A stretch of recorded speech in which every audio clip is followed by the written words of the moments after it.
स्वागत है मेरे प्यारे मित्रों। तो फिर चलो हम कहानी को आगे बढ़ाते हैं और आज की शुरुआत में हम देखते हैं तैन रुलेन को लेकर अपने ससुराल आता है और बाहर जितने भी गार्ड थे रुलेन उन्हें बेहोश कर देता है। तैन पूछता है कि रुलेन कहीं ये लोग मर तो नहीं गए। रुलेन कहता है कि अरे नहीं, मैंने बस अपने बेहोशी की दवाई से इन लोगों को बेहोश किया है। उसके बाद हम देखते हैं कि तैन और रुलेन बाजिन मतलब जीन को छुप छुपाते हुए पूरे घर में ढूंढने लगते हैं, जहां उन्हें पता चलता है कि जीन अपने बाथरूम में तो शाही स्नान ले रहा है। उसके बाद वो दोनों जीन के बाथरूम के बाहर आकर खड़े हो जाते हैं, जहां रुलेन तैन से कहता है कि तैन बाजिन का हेल्थ चेकअप करने के लिए पहले हमें बाजिन को बेहोश करना होगा। तैन कहता है कि क्या जिनको बेहोश करना होगा? क्या हम उसे मारकर बेहोश करते?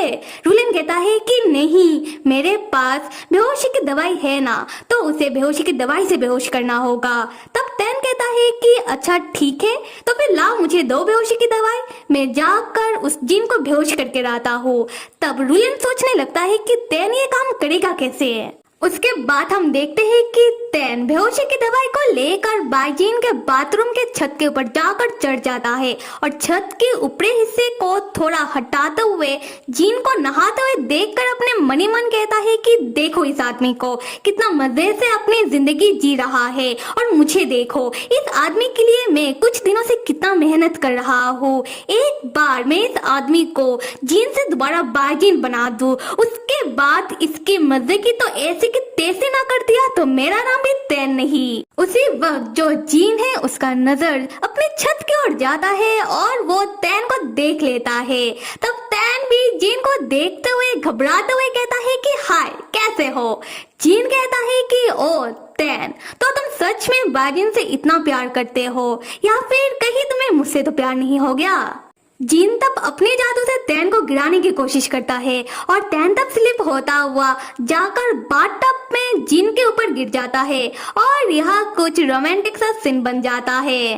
तब बाहर खड़ा हुआ रुलेन भी ये सब देख रहा था और उसे अच्छा लगने लगता है क्योंकि उसे कुछ रोमांस सीखने को मिल रहा था। और रुलेन तब मनी मन कहता है कि ओ अब मैं समझा कि तैन इस तरीके से बेहोशी की दवाई को बाजिन को खिलाने वाला है। खैर दूसरी तरफ हम तैन को देखते हैं जिसे समझ नहीं आ रहा था कि वो जिन से और क्या कहे। तब तैन बाजिन मतलब जिन की सिक्स पैक को देखकर उसके सिक्स पैक को टच करते हुए कहता है कि अरे तुमने इन कुछ दिनों में मेरे पीठ पीछे ये सिक्स पैक कब बना लिया? मुझे भी बताओ, छुपाओ मत, इतना भोला मत बनो। तब जो जीन है वो तैन का सर पकड़ के बाथटब के पानी के अंदर डाल देता है और खुद बाथटब से उठकर जाकर अपना कपड़ा पहनने लगता है। तैन तब अपना सर पानी से बाहर निकालते हुए बहुत ही गुस्से में जीन से कहता है कि ये क्या था? तुमने तो कहा था कि तुम मेरे साथ सोना चाहते हो, तुम प्रूफ करना चाहते हो कि तुम बाजिन से बेहतर हो, तो क्या अब तुम्हें प्रूफ नहीं करना? उसके बाद तैन को अचानक बेहोशी सी छाने लगती है, उसका सर चकराने लगता है। तब तैन को पता चलता है कि तैन के पास जो बेहोशी की दवाई थी वो बाथटब में गिर गया और बाथटब के पानी के साथ घुल गया। और जब जीन ने तैन का सर बाथटब के पानी के अंदर डाला तब कुछ पानी तैन के मुंह के अंदर चला गया, जिसके कारण अब तैन का सर घूम रहा है। खैर तैन तब लड़खड़ाता हुआ उड़ता है और लड़खड़ाता हुआ गिरने भी लगता है। जीन तब आकर तैन को संभालता है और तैन से कहता है कि मुझे ऐसे लोग बिल्कुल पसंद नहीं जो अपने मर्जी से आकर मेरे बाहों में गिर जाए।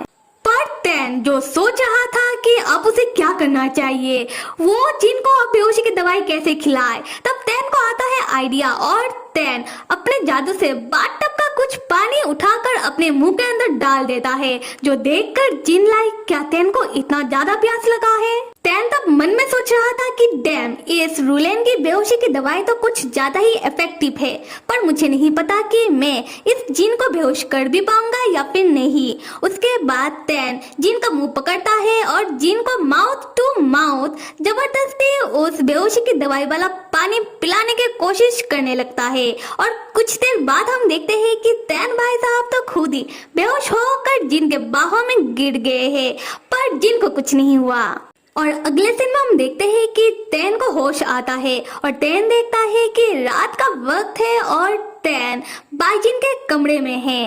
तब तैन मन ही मन सोचने लगता है कि क्या हुआ था, क्या मैं बेहोश हो गया था। उसके बाद तैन सोचने लगता है कि कहीं तैन की बेहोशी का फायदा उठाकर जिन ने तैन के साथ कुछ वैसा वैसा कर तो नहीं दिया, क्योंकि जिन ऐसा कर सकता है। फिर तैन खुद को दिलासा देता हुआ कहता है कि अरे नहीं, मैं कुछ ज्यादा ही सोच रहा हूँ। हाँ, माना कि जिन थोड़ा अजीब है और हाँ जिन जैसा भी हो, पर कोई थोड़ी ना बेहोश आदमी के साथ कुछ गलत करने की सोचेगा। और यहाँ हमें पता चलता है कि रूलेन ने पूरी वक्त तैन और जिन के ऊपर नजर बनाए हुए था और रूलेन बस कुछ देर पहले ही यहाँ से गया। और रूलेन हमें बताता है कि हाँ, तैन कुछ ज्यादा ही सोच रहा है, क्योंकि सच में तैन और जिन के बीच कुछ भी नहीं हुआ। अब आते हैं तैन की ओर। तैन को अपने पिलो के नीचे से मिलता है रूलेन का खत, जो ऑब्वियसली रूलेन ने तैन के लिए चुपके से रखकर चला गया। और उस खत में था कि तैन, हमारा रणनीति तो हो गया बेकार, बाजिन तो बेहोश नहीं हुआ और ना ही रूलेन बाजिन का चेकअप कर पाया, तो हम नेक्स्ट टाइम कुछ और सोचेंगे। उसके बाद तैन कमरे से बाहर निकलता है और तैन देखता है कि कुछ नौकर आपस में बात कर रहे थे और वो नौकर आपस में कह रहे थे कि आज मास्टर बाजिन का स्वयंवर था और बहुत सारी लड़कियां आज मास्टर बाजिन को देखने के लिए आई हुई थी और मास्टर बाजिन ने इन सारी लड़कियों में से अपने लिए चूज किया है बाजिन की कभी ना होने वाली दुल्हन, या तो होगा ही चिंबी को। और उन नौकरों का मानना यह है कि पहले भी मास्टर बाजिन की शादी चिंबी से होने वाली थी और अभी भी मास्टर बाजिन ने अपने लिए शादी के लिए चूज किया है चिंबी को। इसका मतलब इन दोनों की जोड़ी स्वर्ग से बनकर आई है। और ये सारी बातें सुनकर तैन को लगता है जोरदार झटका और तैन मन में कहता है कि क्या वो जिन उस चिंबी से शादी कर रहा है? क्या वो चिंबी मुझसे ज्यादा सुंदर है? अरे ये मैं क्या सोच रहा हूँ। खैर, अगले सीन में हम देखते हैं कि बाजिन के पिताजी जिन से कह रहे थे कि जिन, तुम्हें तो तैन पसंद आ गया था ना, तो जाओ ना, जाकर तैन से शादी कर लो और उसके साथ राक्षसी दुनिया चले जाओ। जिन कहता है कि आप इतना क्यों उछल रहे हो, आप क्यों चाहते हो कि मैं राक्षसी दुनिया चला जाऊं? और वैसे भी मैं बहुत जल्दी ही न्याय के कल्टीवेटरों का मुखिया बनने वाला हूँ, तो मैं राक्षसी दुनिया कैसे चला जाऊं? आप ऐसा मजाक कर भी कैसे सकते हो? तब हम बाजिन के कभी ना होने वाली दुल्हन चिंबी को देखते हैं, जो ठीक जिन के बगल में ही खड़ी थी। और चिंबी कहती है कि अंकल, अब बाजिन को समझ आ गया है कि तैन उसके लायक बिल्कुल नहीं है और बाजिन को अब ये भी समझ आ गया है कि उसके लायक अगर कोई है तो वो सिर्फ मैं हूँ, इसलिए उसने अब मुझे चूज किया है। तो आप दोनों हमें आशीर्वाद दीजिए हमारी शादी के लिए। तब बाजिन की माताजी अपने पति से कहती है कि सुनते हो, अब तुम्हारे बेटे को समझाने का कोई फायदा नहीं है, क्योंकि तुम्हारा बेटा हमारे हाथ से निकल गया है, तो इससे जिससे शादी करनी है उससे करने दीजिए। तब जिन कहता है, बाजिन की माताजी तुझे ग्रेट हो। उसी वक्त तैन बहुत ही गुस्से में दरवाजे को लात मारते हुए उन लोगों के कमरे के अंदर आता है और बहुत ही गुस्से से कहता है कि जिन कमीने कहीं के। जिन भी तैन को देखकर कहती है कि तैन, तुम यहाँ क्या कर रहे हो? बाजिन अब मुझसे प्यार करता है तो तुम अब यहाँ से जा सकते हो, और वैसे भी क्या फर्क पड़ता है, क्योंकि तुम अब डिमोन किंग बन गए हो, तो तुम यहाँ रह के और तमाशा करके खुद को शर्मिंदा मत करो। तब तैन कहता है कि क्या ऐसा किया? पर जिन भी तुम्हें देखकर तो लग रहा है कि तुम मुझे देखकर घबरा चुकी हो, तुम्हें अपना औकात पता चल गया है। ये सुनकर चिंबी को बहुत गुस्सा आता है। उसके बाद तैन आकर जिन के ठीक पास बैठ जाता है और चिंबी से कहने लगता है कि देखो चिंबी, मैं कोई बुरा आदमी नहीं हूँ, तो तुम जिससे शादी करना चाहती हो तुम कर सकती हो, पर एक बात को याद रखना कि मैंने बाजिन के एक लौते बेटे को जन्म दिया है और इसका प्रमाण कल्टीवेशन कमेटी के पास है। और हाँ, माना कि हम दोनों का शादी किसी रस्म और रिवाज के साथ नहीं हुआ है, फिर भी हम कल्टीवेशन कमेटी के नजर में अभी भी शादीशुदा है, मतलब एक कपल है। और अगर तुम इस आदमी के साथ शादी करना चाहती हो तो तुम्हें हमारे डाइवोर्स तक रुकना होगा।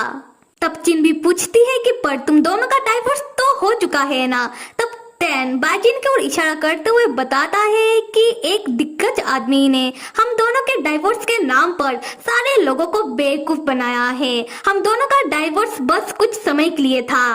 और कल्टीवेशन कमेटी ने खुद इस चीज के ऊपर मोहर लगाई है, इसलिए अभी भी कल्टीवेशन कमेटी के नजर में तैन और बाइजिन एक कपल है। और जब तक तैन और बाइजिन का डाइवोर्स सही मायने में नहीं हो जाता फुल प्रोसेस के साथ, तब तक कुछ नहीं किया जा सकता।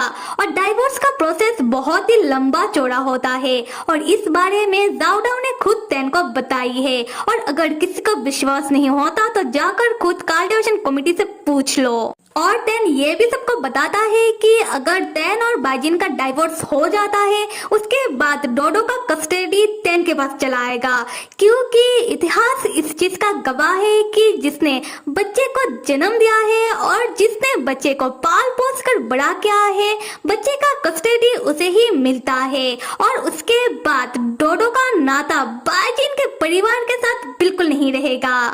और डोडो की कस्टडी वाली बात सुनकर डोडो के ग्रैंड पेरेंट्स बहुत ज्यादा घबरा जाते हैं। और डोडो के ग्रैंड माँ तो अपनी पति को पंखों से मारते हुए कहती है कि तुम अपने इस नालायक बेटे को समझाओ कि वो किसी और से शादी ना करे। अगर डोडो का नाता हमारे साथ नहीं रहेगा तो मैं मेरे क्यूट डोडो के साथ कैसे रहूंगी, और डोडो अपने ग्रैंड पेरेंट्स के बिना कैसे रहेगा। हम तैन को देखते हैं जो अपना बात जारी रखता हुआ कहता है कि हाँ, मैं मानता हूँ कि मेरा डोडो अपने पापा से बहुत प्यार करता है, पर अपने पापा से, पर तुम तो अकड़ू जीन हो।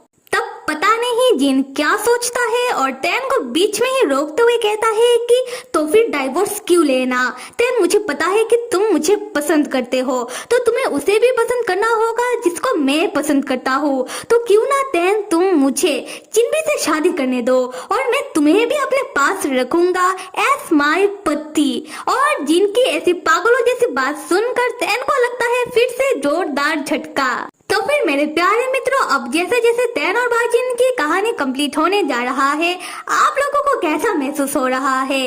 और आप लोगों में से कौन कौन चाहता है कि तैन और बाइजिन की कहानी तो ऐसी ही चलती रहे, और कौन कौन चाहता है कि ये कहानी जल्दी से कंप्लीट हो जाए? कमेंट करो और बताओ, और साथ में लाइक भी कर दो, सब्सक्राइब भी कर दो। Till then stay with me and see you.